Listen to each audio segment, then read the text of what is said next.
Hello everyone, हम पढ़ रहे हैं प्लांट वाटर रिलेशन और आज का हमारा टॉपिक है रूट प्रेशर। तो रूट प्रेशर क्या होता है, ये बात सबसे पहले तो कहाँ से आई, ये वाला टॉपिक ये हम समझते हैं। देखिए, जैसा कि हमारा जो पहला चैप्टर है ना, वो कई सारे चैप्टर्स उसमें मिला दिए गए हैं टॉपिक्स। जैसे ये जो टॉपिक है ये ट्रांसपोर्टिंग प्लांट का है, कुछ मिनरल न्यूट्रिशन के टॉपिक्स हैं, तो इन सबको मिला दिया गया है। तो जो ये टॉपिक है ट्रांसपोर्टिंग प्लांट का है, तो उसमें हमें कुछ टॉपिक्स दिए गए हैं कि ये वाला टॉपिक पढ़ना है। नहीं तो पूरा अगर ट्रांसपोर्टिंग प्लांट से पढ़ना रहता है तो हम शुरू से पढ़ते। तो उसमें रूट प्रेशर वाली चीज़ कहाँ से आई कि जैसे हम जानते हैं कि ये मतलब कोई भी प्लांट होता है, जितने भी प्लांट्स होते हैं उनकी रूट्स क्या करती है, पानी को एब्जॉर्ब करती हैं। पानी ऊपर जाता है, ऐसे ट्रांसपोर्ट होता है, ऊपर जाता है। और ये जो अपवर्ड मूवमेंट ऑफ वाटर है ना, जो ऊपर जाता है, इसको हम कहते हैं accent of SAP. Accent of SAP कहा जाता है इसे। तो ये बात समझने के लिए कि ये पानी ऊपर कैसे ट्रांसपोर्ट हो रहा है, क्योंकि ग्रेविटी भाई नीचे लगती है, और ग्रेविटी मतलब नीचे लग रही है, कोई चीज़ को नीचे खींचेगी, कोई ऊपर जा रहा है। तो ये जो ऊपर ट्रांसपोर्ट हो रहा है, ये एसेंट ऑफ सैप जो है कि पानी कैसे ऊपर जा रहा है, इसी को समझने के लिए कुछ थ्योरीज आई। ठीक, उन्होंने समझाया अपने अपने तरीके से कि हाँ ऐसे होता है, ऐसे होता है। तो जो रूट प्रेशर है ना, रूट प्रेशर भी एक थ्योरी, रूट प्रेशर थ्योरी के नाम से आई। उसने बताया कि कैसे ये जो अपवर्ड मूवमेंट हो रहा है, ये कैसे हो रहा है, इसी को समझने के लिए रूट प्रेशर आया था। थियरी मतलब रूट प्रेशर थियरी। तो यही बताया रूट प्रेशर थियरी ने। क्या बताया रूट प्रेशर थियरी ने, और रूट प्रेशर होता क्या है। रूट प्रेशर सबसे सिंपली तो ये होता है ना कि रूट के सेल्स के द्वारा जो प्रेशर क्रिएट किया जाता है, जनरेट किया जाता है, उसी को कहते हैं रूट प्रेशर। ठीक, ये सबसे सिंपल डेफिनेशन है समझने के लिए। होता क्या है, देखिए कोई भी रूट होता है, मान लीजिए ये रूट है और रूट है ऐसे उसकी। जब हम इसका सेक्शन काट के देखते हैं तो ये सारी सेल्स हमें दिखाई देती हैं, क्योंकि सेल्स तो होंगी ही। क्या होता है कि देखिए सबसे पहले एपिडर्मिस होती है, यहाँ के रूट में हम इसको एपिब्लेमा कहते हैं, जो सबसे आउटर लेयर होती है सेल की, तो उसको हम एपिब्लेमा कहते हैं रूट में। तो उसमें रूट हेयर्स पाई जाती हैं, कुछ ये एपिब्लेमा की सेल्स ही इलोंगेट हो जाती हैं और वो रूट हेयर्स बना लेती हैं। तो ये रूट हेयर्स होती हैं। रूट हेयर के बाद कॉर्टेक्स की लेयर पाई जाती है, फिर एंडोडर्मिस की लेयर होती है, फिर पेरीसाइकिल होता है। पेरीसाइकिल में ही जाइलम होता है, और जाइलम से ही पानी ट्रांसपोर्ट होता है, ये हम जानते हैं। तो सबसे पहले क्या होता है ना कि पानी होती है, सॉइल है, पानी सॉइल में पानी है, और सॉइल में पानी का कंसंट्रेशन है जो ज़्यादा है, वाटर पोटेंशियल सॉइल में ज़्यादा है, और इन कंपेयर टू रूट में कम है। इसीलिए वाटर क्या होगा, सॉइल से रूट में आ जाएगा। ठीक, रूट हेयर्स पानी को एब्जॉर्ब करेंगी। एब्जॉर्ब करने के बाद वो पानी आएगा कॉर्टेक्स में। कॉर्टेक्स में आने के बाद एंडोडर्मिस में जाएगा, एंडोडर्मिस में आएगा, एंडोडर्मिस में आएगा तो फिर जाएगा पेरीसाइकिल में। पेरीसाइकिल में जाएगा, मतलब ये वाली जो लेयर है ना, ये एंडोडर्मिस के बाद जस्ट बाद है वो पेरीसाइकिल। पेरीसाइकिल के बाद जाइलम, और जाइलम में आएगा, जाइलम में ट्रांसपोर्ट होगा। तो क्या होगा ना कि ये तो मैंने सीरियल बता दिया कैसे कैसे आता है। तो सबसे पहले एपिडर्मिस, मतलब रूट हेयर से एपिडर्मिस मतलब एपिब्लेमा, फिर कॉर्टेक्स, एंडोडर्मिस, पेरीसाइकिल और जाइलम। जाइलम में हमें और पता है, और जाइलम में क्या होता है ना, जाइलम में हम जानते हैं पानी और मिनरल्स दोनों ट्रांसपोर्ट होते हैं, क्योंकि सॉयल से पानी और मिनरल दोनों अब्सॉर्ब किए जाते हैं। तो क्या होता है, जैसे ही जाइलम के पास पहुंचते हैं, जाइलम में पानी और मतलब वाटर मॉलिक्यूल्स और मिनरल्स, तो वहाँ पे एक फोर्स जनरेट हो जाता है, एक पुश जनरेट हो जाता है। अब खुद ही सोचिए, कंसंट्रेशन जहाँ पे अगर इकट्ठा हो जाएगी तो वहाँ पे एक फोर्स तो जनरेट हो जाएगी, तो वहाँ पे एक पुश जनरेट हो जाती है, जिसकी वजह से वो अपवर्ड मूवमेंट करने लगते हैं। एक बात आप इमेजिन कीजिए, मान लीजिए कोई हॉलो पाइप है, ऐसे सिलेंडर जैसा कोई ऐसी हॉलो पाइप है, ठीक, ऐसे दोनों ओर से खोला हुआ है। ठीक, अब इसमें हम भरते जा रहे हैं, मान लीजिए बॉल शेप की कुछ है, ये बिगड़ गया ऐसे। ठीक, ऐसे भरी हुई है, और अब हम क्या कर रहे हैं ना, नीचे से एक और डाल रहे हैं, एक और ऐसे ही डालते जा रहे हैं, तो ये चीज़ ऊपर जाएगी ना, और ऊपर तो जाएगी। इमेजिन कर पा रहे हो इसको, इमेजिन कीजिए। तो वैसे ही यहाँ पे भी क्या होता है कि वाटर मॉलिक्यूल्स और मिनरल्स के मॉलिक्यूल जब एक्यूमुलेट हो जाते हैं, इकट्ठा हो जाते हैं, तो वहाँ पे एक पुश जनरेट होने लगती है, क्योंकि और एब्जॉर्ब तो हो जा रहा है कंटिन्यूसली, और वो चीज़ इकट्ठी होती जा रही है, ऊपर जाती जा रही है, पुश जनरेट होती जा रही है, और उसी पुश को हम कहते हैं रूट प्रेशर। ठीक, ये बात रूट थियरी ने बताई है। क्या होता है, फिर से बता रही हूँ। रूट हेयर्स ने मिनरल्स और वाटर को एब्जॉर्ब किया, एब्जॉर्ब होने के बाद एपिडर्मिस में गया, जिसको हम रूट में एपिब्लेमा कहते हैं। फिर कॉर्टेक्स में जाएगा, कॉर्टेक्स से एंडोडर्मिस, पेरीसाइकल, पेरीसाइकल से जाइलम में जाएगा। जाइलम में जाने के बाद रूट और पानी के मॉलिक्यूल्स मतलब वाटर मॉलिक्यूल्स और जो मिनरल्स हैं वो एक्यूमुलेट हो जाते हैं, इकट्ठा हो जाते हैं और एक फोर्स जनरेट हो जाता है वहाँ पे, क्योंकि उनकी कंसंट्रेशन ज़्यादा हो जाती है तो एक फोर्स, एक प्रेशर जनरेट हो जाने लगता है और वो एक पुश करते हैं, एक पुश जनरेट करते हैं। उसी पुश को हम रूट प्रेशर कहते हैं। ठीक, इसीलिए मैंने सिंपली कहा क्योंकि ये सेल से जाते जाते वाटर मॉलिक्यूल्स के मोशन से ही, मतलब वाटर मॉलिक्यूल्स का जो मोशन है उसी की वजह से ये फोर्स जनरेट हो रहा है। तो हम ये भी कह सकते हैं कि root pressure is the force generated in the cell of root by the movement of water molecules। Water molecules के मूवमेंट्स और मिनरल्स को भी हम जोड़ सकते हैं, उसमें आयंस को भी जोड़ सकते हैं कि उनके वाटर मॉलिक्यूल्स और मिनरल्स के जो फोर्स एक्यूमुलेशन से जो फोर्स जनरेट हो रहा है, और चूँकि ये रूट के सेल्स में हो रहा है तो इसीलिए हम इसको रूट प्रेशर कहते हैं। ठीक, ये इसकी थियरी में ये बात लिखी हुई है, तो आप सेंटेंस को इधर उधर में मत जाइएगा। अब कॉन्सेप्ट समझिए कि किसे हम कह रहे हैं कि जो रूट के सेल्स में वाटर के मूवमेंट के द्वारा जो प्रेशर जनरेट हो रहा है उसी को हम रूट प्रेशर कहते हैं। तो ये जो रूट प्रेशर है ना, इसका मेन कंट्रीब्यूशन किस में होता है? एक तो ये पुश करवा रहा है। अब बताइए ये चीज़, ये वाली बात है, ये पुश करेगा तो पानी ऊपर ट्रांसपोर्ट होगा। ठीक, लेकिन ये क्या होता है ना कि ये रूट प्रेशर इतना इसके पास स्ट्रेंथ नहीं होती है कि बहुत लंबे लंबे ट्रीज़ में ये ट्रांसपोर्ट करवा सके। इसीलिए ये सिर्फ हर्बेशियस प्लांट के लिए सिग्निफिकेंट हो पाता है। जो छोटे पौधे होते हैं, हर्बेशियस प्लांट होते हैं, उन्हीं में ये ट्रांसपोर्ट करवा पाता है। बहुत जो ऊंचे पेड़ होते हैं उनमें नहीं करवा पाता है ट्रांसपोर्ट। ठीक, तो क्या होता है ना, सबसे इसका जो कंट्रीब्यूशन होता है वो होता है ट्रांसपीरेशन के टाइम। देखिए ट्रांसपीरेशन के टाइम क्या होता है कि पानी चाहते हैं कि लॉस होता है तो वो स्टोमेटल पोर के पास जाके लॉस होता है। तो पानी जब लॉस हो रहा है तो वो एक चेन बना के जा रहा होगा, ऐसे फ्लो हो रहा होगा पानी। तो वो जो होता है तो वहाँ पे भी एक, जब स्टोमेटा के ओपनिंग के पास पहुँचते होंगे तो एक सक्शन लगता है। मैंने पिछले वीडियो में बताया था, सक्शन लगने से वजह से वो वाटर चेन टूट जाएगी। चूँकि ये रूट प्रेशर एक पुश जनरेट करे ऊपर, ऐसे कह सकते हैं कि धक्का दे रहा है, तो वो फिर से वाटर चेन जुड़ जाएगी और लॉस हो जाएगा। कैसे होगा इसको डायग्राम से समझिए। देखिए क्या होता है, ये रूट है, ये स्टेम है और ये है पत्ती, क्योंकि यहाँ पे ट्रांसपीरेशन होगा, लीव है। यहाँ पे इंस्ट्रूमेंटल ओपनिंग है, यहीं से गैसेस फॉर्म में ट्रांसपीरेशन पुल की वजह से वाटर लॉस होगा।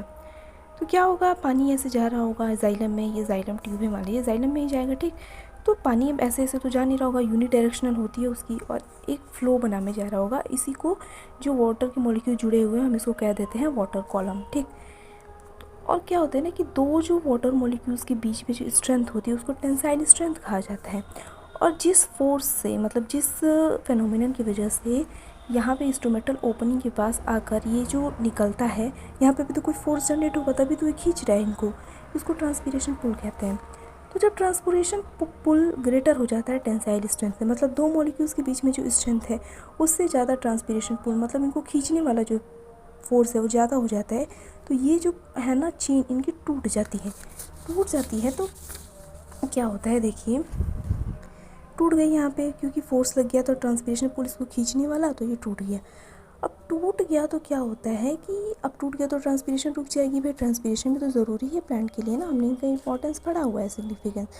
तो फिर इसको अभी हमने पढ़ा, रूट प्रेशर क्या करेगी, नीचे से इसको धक्का देगी, मतलब पुश जनरेट कर रही है ना जाइलम में से, वहाँ पे वाटर मॉलिक्यूल्स एंड के मॉलिक्यूल से पुश जनरेट कर रहे हैं, फोर्स जनरेट कर रहे हैं। और आप खुद सोचिए, बोला ऐसे हमने पढ़ा अभी कि ऐसे कोई चीज़ आप नीचे से धक्का दे रहे हैं तो फिर जाके ये जुड़ जाता है, तो ट्रांसपीरेशन को ऑनगोइंग होने देता है। तो रूट प्रेशर का सबसे ज़्यादा सिग्निफिकेंट इसी में है कि ये जो ट्रांसपीरेशन है वो करवाता है, वाटर कॉलम टूट जाता है तो उसको जोड़ने में मदद करता है। ठीक, तो देखिए ओवरऑल जो कॉन्सेप्ट था रूट प्रेशर का वो मैंने समझा दिया है। अब थियरी पे जो बातें हैं और थोड़ी जो फैक्टर्स हैं वो सब देख लेते हैं। ठीक, तो देखिए रूट प्रेशर क्या होता है। सबसे सिंपली तो वाटर, रूट के सेल्स में वाटर मॉलिक्यूल्स के मूवमेंट से जो फोर्स जनरेट होते हैं, प्रेशर जनरेट होते हैं, हम उसको रूट प्रेशर कहलाते हैं। और वो वाटर मॉलिक्यूल्स के और वाटर का और मिनरल्स के ट्रांसपोर्ट में हेल्प करते हैं, क्योंकि वो एक पुश जनरेट करता है तो वाटर अपवर्ड मूवमेंट करता है, उसी को हम कहते हैं रूट प्रेशर क्या है। और इसके बारे में बातें देखते हैं। Root pressure can be defined as a force और the hydrostatic pressure generated in the roots. उसे क्या कहते हैं, हम हाइड्रोस्टैटिक प्रेशर या एक फोर्स कहते हैं जो रूट्स में जनरेट होता है, that helps drive fluids and other ions. और वो क्या करते हैं, वो फ्लूइड से यहाँ मतलब वाटर से है और अदर आयंस है, जो पानी के और अदर आयंस को क्या करता है, ऊपर खींचने में मदद करता है out of the soil and up into the plant vascular tissue xylem. उसको जाइलम में पहुंचाने में मदद करता है। मिट्टी से स्टेम में पहुंचेगा, मतलब जाइलम, जाइलम तो रूट से भी शुरू हो जाएगी तभी तो ट्रांसपोर्ट करेगा। तो इसका मतलब वही है कि रूट प्रेशर क्या है, एक रूट में जनरेट होने वाला फोर्स है, प्रेशर है, जिसकी वजह से फ्लूइड और आयंस मिट्टी में से हमारे जाइलम में पहुँचते हैं। ठीक, this process is produce through osmotic pressure in the stem cells, which is the pressure exerted by the water molecules as they move from an area of higher concentration to an area of lower concentration through a semi-permeable membrane। ये कह रहा है कि देखिए, सबसे पहले आ गया exam ये, क्योंकि रूट से ही सबसे पहले पानी मिट्टी के पास है और मिट्टी में ही है रूट, तो सबसे पहले तो रूट में जाएगा पानी, तभी तो यहाँ पहुँचेगा, वहाँ पहुँचेगा, जहाँ पहुँचना था वहाँ पहुँचेगा। तो ये यही कह रहा है कि इनिशिएट होता है ना, कि ये ऑस्मोसिस की वजह से होता है, ऑस्मोटिक प्रेशर की वजह से होता है। ऑस्मोसिस क्या होता है, हायर कंसंट्रेशन ऑफ वाटर से लोअर कंसंट्रेशन जब मूवमेंट होता है एक सेमी परमिएबल मेम्ब्रेन के द्वारा, तो उसे हम कहते हैं ऑस्मोटिक प्रेशर। तो यहाँ पे भी, यहाँ पे वाटर कंसंट्रेशन हाई है, यहाँ पे लो है रूट में, तो इसीलिए मिट्टी से रूट एब्जॉर्ब कर लेती है पानी को, तो ऑस्मोसिस की वजह से ही ये होता है। ठीक, फिर कह रहा है कि root pressure occurs more frequently in the spring before development and the rate of perspiration is rapid. Root pressure क्या होता है, फ्रिक्वेंटली स्प्रिंग सीजन में ज़्यादा होता है। During this time the root of plant actively absorb water and minerals from the soil and pump them into xylem, creating a positive pressure that can push water and nutrients of the stem। और root pressure जो होती है ना, ये positive होती है, क्योंकि एक कंसंट्रेशन को बढ़ा रही है, ऊपर पहुंचा रही है, एक पॉजिटिव अपटेक दे रही है, इसीलिए इसका वैल्यू पॉजिटिव होती है। ठीक, फिर क्या क्या है कि ये आ गई बात जो हमने ट्रांसपीरेशन वाली बात कही, कि जब वाटर कॉलम टूट जाता है तो उसमें ये हेल्प करता है जोड़ने में। तो the main contribution of root pressure is to establish the continued movement of water molecules in the xylem which may be affected by transpiration. वही बात है, इसका क्या मेन कंट्रीब्यूशन है कि वो जो कंटिन्यू मूवमेंट ऑफ वाटर है वो लगातार हो रहा है, वो चेन टूटे नहीं, उसका मूवमेंट लगातार हो, उसको इस्टेब्लिश करना है। अगर टूट जाए तो root pressure pushes the water, वही बात है कि वो पानी को ऐसे पुश करती है, ऊपर की तरफ पुश करती है, जिसकी वजह से उस टाइम में पहुंचता है, लीव्स में पहुंचता है और ट्रांसपीरेशन होता है। उसके बाद क्या है, उसके बाद ये है कि it creates a negative pressure और tension that pulls more water off from the root. ये बोला कि एक नेगेटिव प्रेशर या टेंशन जनरेट कर देता है, जिसकी वजह से ये वाटर मॉलिक्यूल्स रूट में से क्योंकि रूट्स में से ऊपर जा रहा है, तो नीचे ग्रेविटी लग रही है, भाई नीचे की तरफ खींचेगी, ये ऊपर जा रहा है, इसीलिए एक नेगेटिव टेंशन जनरेट कर देता है, एक प्रेशर जनरेट कर देता है या टेंशन जनरेट कर देता है, इसकी वजह से ये अपटेक हो पाता है, और इसी नेगेटिव प्रेशर को ट्रांसपीरेशन पुल कहते हैं। ठीक, उसके बाद तो ये वाली बात यही सब लिखी है कि हायर से लोअर कॉन्सेंट्रेशन में आता है पहले रूट्स में, फिर उसके बाद ऊपर जाएगा। अब फैक्टर्स पढ़ते हैं, क्योंकि मेन फिनोमिना तो इसका रूट प्रेशर करना, जो मैंने बात बताई वही सब इसमें है कि होता क्या है वो, और डायग्राम के माध्यम से भी हमने देखा। इम्पोर्टेंस ऑफ रूट प्रेशर के बारे में देखें तो वही है कि कॉन्ट्रीब्यूट टू वाटर और मिनरल न्यूट्रिएंट ट्रांसपोर्ट, वाटर और मिनरल न्यूट्रिएंट ट्रांसपोर्ट करवाता है, लेकिन ये समझिए सिर्फ हैर्बेशियस प्लांट्स के लिए। ऊँचे मतलब जो लंबे प्लांट होते हैं, जो बड़े प्लांट होते हैं, उसमें वो नहीं करवा पाता है, रूट प्रेशर इतना सिग्निफिकेंट नहीं होता है, इसकी स्ट्रेंथ इतनी नहीं होती है। ठीक, लेकिन हर्बेशियस प्लांट में ये ट्रांसपोर्ट करवा देता है मिनरल्स का और वाटर्स का। तो यही बात लिखी है, the active transport of mineral nutrient ion into the root xylem can create root pressure. जो एक्टिव ट्रांसपोर्ट होता है मिनरल का और वाटर का, तो वो क्या करता है, रूट प्रेशर जनरेट कर देता है। ठीक, this pressure in turn help move water and dissolve mineral nutrients up from the root and into the rest of plant. और इसी जो प्रेशर जनरेट हो रहा है, रूट प्रेशर जनरेट हो रहा है, तो ये किस लिए हेल्प करता है कि हम डिजॉल्व मिनरल्स हैं और वाटर है वो पूरे प्लांट में पहुंचा सकें। सेकेंड है helps maintain water balance, water balance को मेंटेन करता है प्लांट में हर पार्ट को पानी पहुंचा के, लेकिन हर्बेशियस प्लांट के लिए। ठीक, root pressure help maintain the water balance in plants by pushing water from the roots to the upper part of the plant where it is needed. Third है फैसिलिटेट्स न्यूट्रिएंट अपटेक, वही बात है कि ये nutrients Uptake में भी मदद करते हैं, क्योंकि पानी के साथ मिनरल्स, न्यूट्रिएंट्स, वो सारी चीज़ें भी तो आएंगी, तो इसी तरह वो ट्रांसपोर्ट में हेल्प करता है। तो ये इसकी इंपॉर्टेंस है कुछ। देखिए वर्किंग ऑफ रूट प्रेशर में वही स्टेप्स लिखे हैं जो मैंने बताया था शुरू में ही, लेकिन एक बार फिर से इसको देख लेते हैं। ठीक क्या है, तो root pressure is a phenomenon that is observed in plants where water is pushed up through the stem from the roots to the leaves. This pressure is caused by a combination of osmosis and transpiration. ये कह रहा है कि root pressure क्या है, एक phenomena है जो प्लांट में देखा जाता है, जिसमें क्या होता है, वाटर पुश होता है, अपवर्ड पुश होता है, स्टेम से लीव्स में पहुंचता है। तो और ये जो रूट प्रेशर वाला फेनोमिना है ना, ये ऑस्मोसिस और ट्रांसपीरेशन के कॉम्बिनेशन से होता है। अब कैसे होता है ये देखिए। Osmosis is the movement of water from area of high water concentration to area of low water concentration across a semi-permeable membrane. Osmosis हम इसे कहते हैं जब एक सेमी परमिएबल मेम्ब्रेन मौजूद हो और हाई वाटर कंसनट्रेशन से लो वाटर कंसनट्रेशन में जब मूवमेंट होता है वाटर मॉलिक्यूल्स का, तो उसे ऑस्मोसिस कहते हैं। तो इसका रूट प्रेशर में क्या रोल है, तो ये देखिए कि in case of root pressure water is moving into the root system when the concentration of water in the soil is high than the concentration of water inside the root. तो बात आ गई osmosis की कहाँ है कि root pressure के case में क्या होता है कि जो सॉइल में वाटर का कंसंट्रेशन है वो हाई है रूट्स के कंपेयर में। रूट में भी वाटर कंसंट्रेशन कम है और सॉइल में हाई है, इसीलिए यहाँ पे ऑस्मोसिस होता है। हाई कंसंट्रेशन से लो कंसंट्रेशन की तरफ आता है और रूट में पानी एब्जॉर्ब हो जाता है। As water enters the plant root system via osmosis, और जैसे ही पानी ऑस्मोसिस के द्वारा प्लांट के रूट में पहुंचता है, the important minerals are also carried into the plant, और इम्पॉर्टेंट मिनरल्स भी कैरी हो जाते हैं। The endodermis of the root controls the flow of water and minerals into the root, और एंडोडर्मिस क्या होता है, वो पानी के फ्लो को और मिनरल्स के फ्लो को कंट्रोल करता है। Minerals trapped within the vascular tissues produce high ion concentration within the root, further drawing water into plant. और जैसे ही वो सारी चीज़ें इकट्ठी हो जाती हैं तो क्या करते हैं, एक हाई कंसनट्रेशन वहाँ पे हो जाता है, तो इसीलिए वहाँ पे एक पुश जनरेट करने लगती हैं, एक वहाँ पे एक क्या कहते हैं, फोर्स जनरेट करने लगती हैं। एक The cohesion of adjacent water molecules produces a special type of surface tension due to the hydrogen bonding between water molecules, and this cohesion imparts strength to the water column entering the plant structure.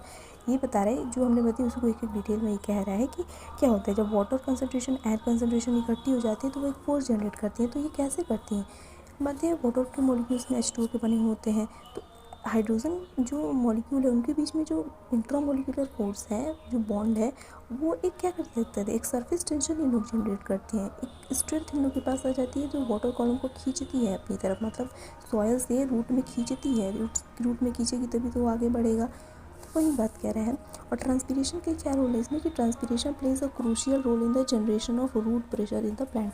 Transpiration का भी role होता है root pressure की generation में। कैसे होता है ये देखिए, जैसे ट्रांसपीरेशन, वही वाली बात है कि ट्रांसपीरेशन का जब वाटर चेन टूट जाता है तो रूट प्रेशर पुश करता है और जुड़ जाता है, तो ट्रांसपीरेशन पे वो चीज़ हो रही है तभी तो रूट प्रेशर काम कर रहा है। अगर वाटर चेन टूटता ही नहीं तो रूट प्रेशर का काम क्या होता है फिर।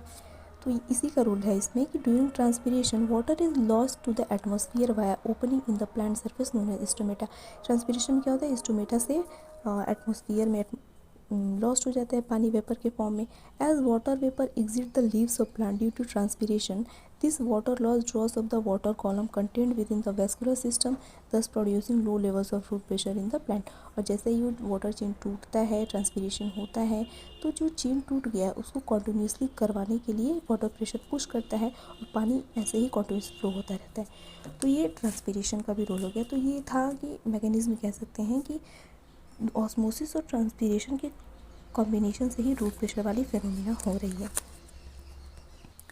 अब फैक्टर्स अफेक्टिंग रूट प्रेशर में देख लें कौन कौन सी फैक्टर्स हैं जो रूट प्रेशर को अफेक्ट करती हैं। तो पहला है क्लाइमेटिक कंडीशन। क्लाइमेटिक कंडीशन कैसे अफेक्ट करता है रूट प्रेशर को, तो देखिए total root pressure is lowered under various climatic condition such as drought, extreme heat and extreme cold.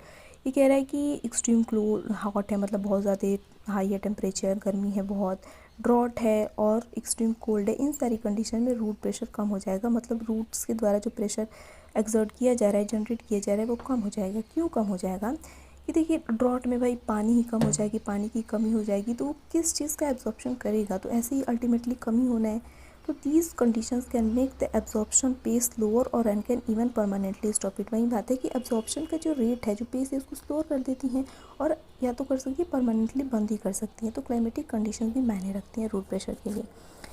Second point है मिनरल डिफिशियंसी। मिनरल डिफिशियंसी को भी आप इसी चीज़ से रिलेट कर सकते हैं कि पानी, मिनरल डिजॉल्व है, पानी के साथ आएंगी, मिट्टी में है, तो जब मिनरल डिफिशियंट हो जाएगी तो पानी के साथ मिनरल आ नहीं पाएगा। वो कंसंट्रेशन, जो फोर्स है, जो मिनरल और पानी मिल के बना रहे हैं, वो फोर्स एक्सर्ट कर रहे हैं, वो जनरेट नहीं हो पाएगा और रूट प्रेशर कम हो जाएगा। क्योंकि भाई जो पानी के मॉलिक्यूल्स का और आयन का जो फोर्स जनरेट हो रहा है वही रूट प्रेशर है। ठीक, देखिए, certain mineral deficiencies can make the plant unable to actively absorb through mineral oil like calcium, magnesium, phosphate which promote root surface absorption.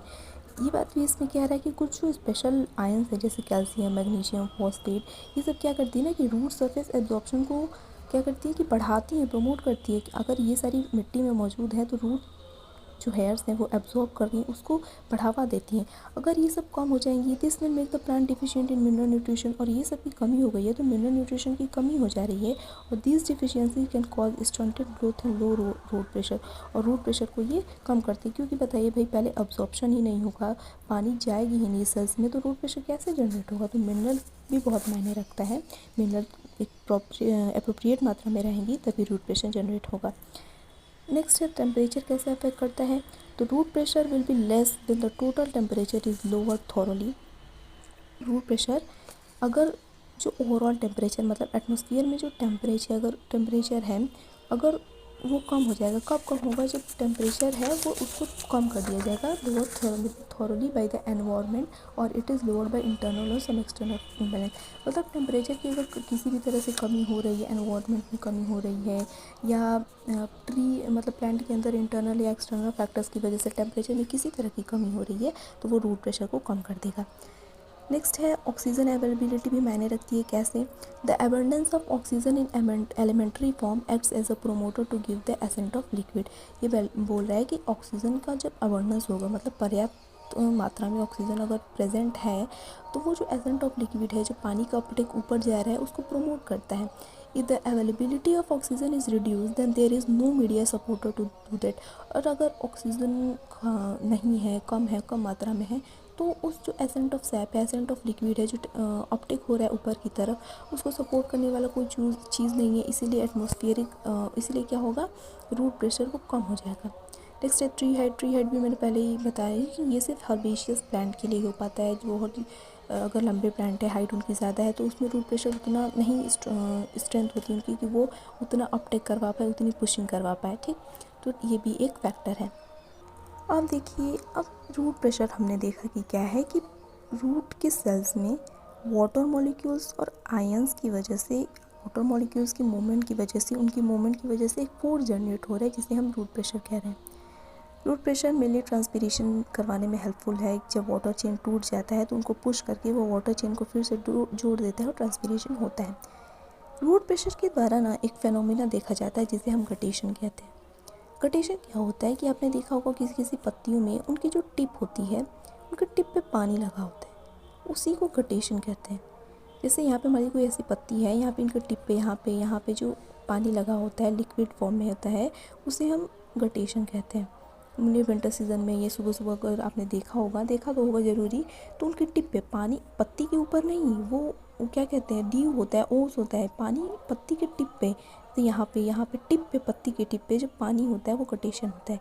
ये क्या होता है, ये लॉस ऑफ वाटर होता है प्लांट के द्वारा जो एक्सेसिव वाटर है उसको लॉस किया जाता है, उसी को हम गटेशन कहते हैं। ठीक, गटेशन को ट्रांसपीरेशन से कंफ्यूज नहीं करना है, अभी हम डिफरेंस देखेंगे। Transpiration loss of water in the form of water vapour होता है, वेपर के फॉर्म में वो उड़ जाता है।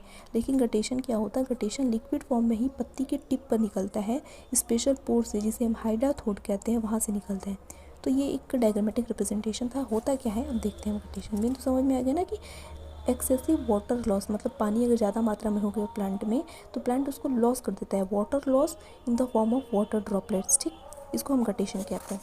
क्या होता है गटेशन, देखिए, guttation is a physiological property of plants by which they get rid of excess water and thus maintain a normal root pressure in the root. क्या करते हैं गटेशन, एक्सेसिव जो वाटर हो गया अगर प्लांट में, तो उसको लॉस कर देते हैं, जिसकी वजह से वे मेंटेन कर देते हैं रूट प्रेशर रूट में। ठीक, इसको दूसरी तरह से भी डिफाइन कर सकते हैं कि गटेशन इज द एक्सुडेशन मतलब यही जो निकल रहा है ना पानी, उसको एक्सुडेशन कहते हैं। Is the exudation of watery drops from the edges of leaves of intact plant के एजेस से उसके ऊपर में, उसके सरफेस पे नहीं, एजेस पे जब टिप से निकलता है तो उसे गटेशन कहते हैं। नेक्स्ट क्या है कि this phenomenon is seen in some plants only during humid season, और ये मोस्टली ह्यूमिड सीजन्स में देखा है। गर्मी के दिन में अब 5 बजे ही तो भाई धूप हो जाती है, उसमें कहाँ कोई देखेगा, होता ही नहीं होगा वो, ठीक। तो यही बोल रहा है कि ह्यूमिड सीजन में देखा जाता है इस फेनोमिना को। When the rate of transpiration is very low, for example spring and rainy season, जब ट्रांसपिरेशन का रेट बहुत लो होता है, कम होता है, उस टाइम देखा जाता है स्प्रिंग सीजन में और रेनी सीजन में, ठीक। क्योंकि ट्रांसपिरेशन जानते हैं, ट्रांसपिरेशन जब बहुत ज़्यादा टेम्परेचर पे डिपेंडेंट होता है, टेम्परेचर जितना होगा ट्रांसपिरेशन उतना होगा। तो रेनी सीजन में, स्प्रिंग सीजन में ट्रांसपिरेशन का रेट कम होता है, उस टाइम फेनोमेनन को देखा जाता है, गटेशन को देखा जाता है। क्योंकि ट्रांसपिरेशन के द्वारा लॉस नहीं हो पाता है तो गटेशन के द्वारा लॉस करेगी प्लांट, क्योंकि एक्सेसिव वाटर तो उसको छुटकारा देना है। जानते हैं कि पानी जितना एब्जॉर्ब करती है प्लांट, उसका सिर्फ 1-2% ही यूज़ करती है, बाकी तो लॉस हो जाता है। कुछ कॉमन एग्जाम्पल हैं प्लांट है जिसमें देखा जाता है कुकुरबिटा में, ओट में, टमाटो में, बालसम में, ये सब के पत्तियों पर अगर आप देखेंगे सुबह सुबह एकदम, यहाँ रेनी सीजन में, स्प्रिंग सीजन में, तो वहाँ पे आपको उनके टिप पे पानी दिखाई देगा, ठीक। इसको हम गटेशन कहते हैं। अब guttation occur through special permanent pores present on the margin of leaves known as hydathode, और हाइडाथोड जहाँ से होते हैं ना स्पेशल पोर, जैसे हम ट्रांसपिरेशन देखते हैं कि स्पेशल पोर्स स्टोमेटा से होती हैं, वैसे ही हाइडाथोड से होते हैं गटेशन। यहाँ पे जो टिप पे होता है ना स्पेशल पोर होते हैं, उन्हें हम हाइडाथोड कहते हैं, वहीं से होता है गटेशन। नेक्स्ट क्या है कि guttation occur in small vascular plants such as grass, wheat, strawberry etcetera. Guttation भी स्मॉल वस्कुलर प्लांट्स में होता है, जो छोटे छोटे पौधे होते हैं उनमें। नेक्स्ट पॉइंट क्या है कि it generally does not occur in tall trees like conifer because a lot of root pressure would be required to push the water out of the margin of leave which lie at the top of trees and such a huge amount of pressure is not generated in tall trees. वही root pressure वाली बात ये कह रहा है कि ये ज़्यादा टॉल ट्रीज में नहीं देखा जाता है। गटेशन वाली जो फिनोमिना है ये भी शॉर्ट ट्रीज में ही देखा जाता है, शॉर्ट प्लांट्स में ही, क्योंकि रूट प्रेशर इतना जनरेट नहीं हो पाता है भाई कि वो उतना ऊँचे प्लांट पे वो रूट प्रेशर पुश कर पाए। देखिए ये भी फेनोमेन वाटर लॉस हो रहा है तो पुशिंग की वजह से होगा, पानी जाएगा पत्तियों के पास तभी तो लॉस होगा। तो रूट प्रेशर इतना नहीं लग पाता है लंबे जो प्लांट होते हैं, पेड़ होते हैं उसमें, इसीलिए ये छोटे पौधों में ही देखा जाता है गटेशन। देखिए गटेशन होता है हाइडाथोड से। जो पत्ती है, मान लीजिए पत्ती है, पत्ती के जो टिप है यहाँ पे पोर्स होते हैं, कुछ स्पेशल पोर्स जिन्हें हम हाइडाथोड कहते हैं, वहीं से वाटर लॉस होता है। ये हाइडाथोड के कह सकते हैं सेलुलर स्ट्रक्चर है। इसमें देखिए ये पोर होता है, यहाँ से निकलता है, एपिथेम पाए जाते हैं, एयर चैम्बर पाया जाता है, इंटरसेलुलर स्पेस होता है, और ये जाइलम होता है। जाइलम होगा तभी तो पानी वहाँ जाएगा, लॉस होगा। तो ये hydathode is also known as water stomata, इसको वाटर स्टोमेटा भी कहते हैं, इसको ध्यान रखिएगा। Because of their resemblance to stomatal pore, क्योंकि स्टोमेटल पोर को रिजेंबल करते हैं। स्टोमेटल पोर भी पानी का लॉस करवाता है लेकिन वाटर वेपर फॉर्म में, और ये भी पानी का लॉस करवाता है, इसीलिए इसको वाटर स्टोमेटा भी कहा जाता है। दीज पोर भी can seen in angiosperms, angiosperms में पोर देखे जा सकते हैं, specially in grasses, and they help in the secretion of water droplet by the process of guttation. और यही हाइडाथोड हेल्प करते हैं वाटर लॉस में, किस प्रोसेस के द्वारा, गटेशन के द्वारा। These can be located on the margin of leave, और ये पत्तियों के मार्जिन पे एकदम लोकेटेड रहते हैं। फंक्शन की बात करें तो हाइडाथोड का 2 मेजर फंक्शन है। क्या है? The major function of this specialised tissue is to exude water and other materials along with it through this process. पानी का लॉस करवाना, उसके अलावा मिनरल्स का भी लॉस करवाना। They have also been found to play an indirect role in the mechanism of ascent of sap, और इनका एक रोल ये भी देखा गया है एसेंट ऑफ सैप में, मतलब वाटर के अपवर्ड मूवमेंट में भी इनका एक रोल देखा गया, इनडायरेक्ट रोल देखा गया, ठीक। अब आप खुद सोच सकते हैं कि पानी अपटेक होके लीव्स के पास जा रही है तभी लॉस हो रहा है, तो इसका रोल कह ही सकते हैं, क्योंकि एक्सेसिव वाटर लॉस इसकी वजह से भी हो रहा है, गटेशन की वजह से ही। तो हाइडाथोड का भी उसमें रोल है क्योंकि वो करवा रहे हैं वाटर लॉस। अब देखिए एक इम्पॉर्टेंट पॉइंट है कि जो पानी गटेशन के द्वारा रिलीज़ किया जा रहा है, प्लांट के द्वारा रिलीज़ किया जा रहा है गटेशन के प्रोसेस के द्वारा, उसका कॉम्पोजिशन क्या क्या होता है, वो पानी में क्या क्या होता है। तो देखिए वाटर जब लॉस किया जा रहा है प्लांट के द्वारा गटेशन के द्वारा, वो प्योर वाटर नहीं होता है। ट्रांसपीरेशन के द्वारा जब पानी लॉस करती है प्लांट तो वो प्योर वाटर होता है, उसमें और कोई चीज़ नहीं होता है। लेकिन जब गटेशन के द्वारा वाटर लॉस होता है तो उसमें मिनरल्स भी होते हैं, आयंस भी होते हैं, ठीक। ये बात आपको ध्यान रखनी है। तो देखिए the release water droplet due to the guttation are called exudate. जो पानी रिलीज़ होता है ना गटेशन के द्वारा, उसको एक्सुडेट कहते हैं। And the end this Ojing out of the water content is called exudation. Ojing मतलब होते हैं बाहर आना, ठीक, मतलब किसी लिक्विड का बाहर आना। तो यहाँ पे पानी बाहर आ रहा है, तो ये कह रहा है जो पानी निकल रहा है एक्सुडेट के माध्यम से, लीव्स की पत्तियों से जो पानी निकल रहा है मतलब उसकी टिप से, उसको हम एक्सुडेट कहते हैं। और जिस प्रोसेस से निकलता है उसे एक्सुडेशन कहते हैं। देखिए पानी का वहाँ से निकलना प्रोसेस एक्सुडेशन कहलाता है, लेकिन ये जो पूरा फिनोमिना है उसको गटेशन कहते हैं, ठीक, कंफ्यूज मत होइएगा। सेकेंड पॉइंट है कि the water droplets release by guttation do not contain pure water. जो गटेशन के द्वारा पानी रिलीज किया जाता है वो प्योर वाटर नहीं रहता है। क्या होता है इसमें? It has a mixture of mineral including organic and inorganic compound. इसमें ऑर्गेनिक और इनऑर्गेनिक कंपाउंड का मिक्सचर होता है। द एक्सुडेट जो पानी निकल रहा है mainly as a large number of sugar and potassium. उसमें शुगर और पोटेशियम काफ़ी मात्रा में पाई जाती हैं उस पानी में। और ये पता कैसे किया जाता है ना कि देखिए पहले क्या हुआ कि सुबह सुबह टाइम था, टिप पे, पत्तियों के टिप पे पानी लगा हुआ था। कुछ टाइम बाद जब पत्तियाँ सूख जाती है ना तो वहाँ पे वाइट स्पॉट नज़र आने लगते हैं, और इसी से हमें पता किया जाता है, टेस्ट वगैरह किए जाते हैं जिससे पता चलता है कि उसमें इनऑर्गेनिक और ऑर्गेनिक कंपाउंड्स मौजूद थे। तो यही बात लिखी है कि this has been confirm by examining the white crust that remain on leaf surface once the drop have dried. एक बार ये जो पानी सूख जाता है तो यहाँ पे वाइट क्रस्ट बन जाता है, इसी से हम पता करते हैं कि उसमें क्या क्या मौजूद था। देखिए गटेशन देख लिया। अब एक इम्पॉर्टेंट चीज़ है, इन ट्रांसपीरेशन और गटेशन में डिफरेंस आपको पता होना चाहिए, क्योंकि दोनों एक जैसे अपीयर होते हैं लेकिन दोनों सेम नहीं है, और ये इंपॉर्टेंट भी एग्जाम में आने के भी चांस है इसके, ठीक। तो ट्रांसपीरेशन गटेशन में देखिए सबसे पहला फ़र्क तो ये है कि transpiration is a common phenomena in all vascular, जितने भी वॉस्कुलर प्लांट हैं, मतलब जिसमें जाइलम वाला सिस्टम है, ट्रांसपोर्ट वाला सिस्टम, ट्रांसपीरेशन में सब में देखा जाता है। लेकिन guttation does not occur in tall trees, हमने पढ़ा, ये टॉल ट्रीज में नहीं होता है क्योंकि रूट प्रेशर उतना नहीं लग पाता है। सेकेंड पॉइंट है transpiration occurs through stomata only during the day. Transpiration stomata के द्वारा होता है, वो भी सिर्फ दिन में होता है जब स्टोमेटल ओपन रहता है। Guttation occurs mostly at night और अर्ली मॉर्निंग। गटेशन एकदम अर्ली मॉर्निंग में या फिर ज़्यादातर नाइट में होता है। व्हेन ट्रांसपीरेशन इज़ एब्सेंट और occurs at very slow rate. जब ट्रांसपीरेशन एब्सेंट रहता है मतलब जिस वक्त ट्रांसपीरेशन नहीं होता है उस वक्त गटेशन होता है। आप खुद सोचिए जब ट्रांसपीरेशन होगा, जब वाटर लॉस ट्रांसपीरेशन के द्वारा ही हो जाएगा तो गटेशन का क्या रोल? गटेशन तब हो रहा है जब ट्रांसपीरेशन नहीं हो रहा है, एक्सेसिव वाटर हो जा रहा है, प्लांट उसको लूज़ करने के लिए दूसरा फिनोमिना अपना रही है जिसे गटेशन कहते हैं। थर्ड पॉइंट है कि it occurs through stomata, cuticle and लेंटिसल। हमने पढ़ा है कि 3 तरीके से होता है, स्टोमेटा, क्यूटिकल और लेंटिसल। इसमें पॉइंट है कि it occurs through pores on the leaf margin known as हाइड्राथोड, ये हाइड्राथोड के द्वारा होता है। Next it occurs in all seasons. Transpiration हर सीज़न में होता है, रेट कम ज़्यादा हो सकता है लेकिन हर सीज़न में होता है। Guttation occurs in season with high humidity. Guttation तभी होगा जब हाई ह्यूमिडिटी होगी, such as spring and rainy season. Root pressure, देखिए रूट प्रेशर का ही फेनोमिना है, रूट प्रेशर की वजह से ही हो रहा है, तो रूट प्रेशर जब होगा तो गटेशन भी होगा। रूट प्रेशर ज़्यादातर स्प्रिंग और रेनी सीजन में होता है। नेक्स्ट पॉइंट है ट्रांसपीरेशन में कि excessive transpiration result in wilting. ज़्यादा ट्रांसपीरेशन होगा, ज़्यादा वाटर लॉस होगा तो प्लांट मुरझा जाएगा, लेकिन गटेशन में विल्टिंग और प्लांट नहीं होती, इतना ज़्यादा होता ही नहीं है गटेशन, ठीक। सोचिए प्लांट जब एक्सेसिव वाटर हो जा रहा है प्लांट की बॉडी में तब वो लॉस कर रहा है, तो इसीलिए उसमें गटेशन उस टाइम प्लांट की विल्टिंग में नहीं रोल होगा इसका। इसके अलावा क्या है कि it is the loss of water. वो मैंने लग रहा है उल्टा पेज उठा लिया, ये पहला पॉइंट था, ओके कोई बात नहीं, ठीक। तो इट इज़ ट्रांसपीरेशन क्या होता है? लॉस ऑफ वाटर होता है इन द वेपर फॉर्म, और ये लिक्विड फॉर्म। ये तो मेन डिफरेंस है कि गटेशन लिक्विड ड्रॉपलेट में होता है, ये वेपर फॉर्म में होता है, ठीक। Water is lost in its pure form, ये भी एक पॉइंट है, और गटेशन में प्योर फॉर्म में नहीं होता है। अभी हमने पढ़ा ऑर्गेनिक और इनऑर्गेनिक सॉल्यूट इसमें पाए जाते हैं। और transpiration does not leave any incrustation. Transpiration किसी तरह का क्रस्टेशन नहीं छोड़ता है। पता है ना, अभी हमने देखा कि गटेशन में इनसॉल्युबल और सॉल्युबल चीज़ें पाई जाती है, तो हमें पता कैसे चलता है? जब एक बार पत्ती से पानी सूख जाती है तो वहाँ पे वाइट स्पॉट नहीं जाना, एक क्रस्टेशन बन जाता है जिससे हमें पता चलता है। लेकिन ट्रांसपीरेशन ऐसा कुछ नहीं होता है, वो वेपर फॉर्म में उड़ जाता है, ठीक। तो देखिए और भी डिफरेंसेस हो सकते हैं, यहाँ पे हमने आई थिंक 7-8 डिफरेंसेस लिखे हैं, ये इनफ है समझने के लिए, ठीक।